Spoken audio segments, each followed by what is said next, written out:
ku yi haƙuri kun san mu ne munafukan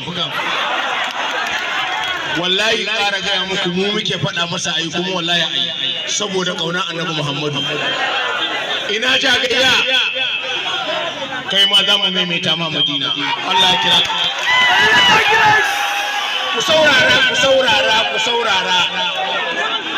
ina autan sidi shi ma mun maimaita mai Madina ina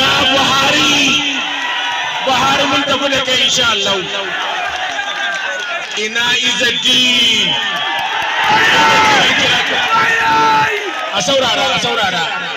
jiya dama na gaya muku bata kare ba to yanzu ma ku bari mu ga me za a yi kafin a tashi sidi sai kai hakuri ka riga ka gama da mutum da ka hada mu da annabi Muhammadu ba abinda muka sani banda rasulullahi idan muka baka wannan ba mi ma komai muna nan kuma alfarma annabi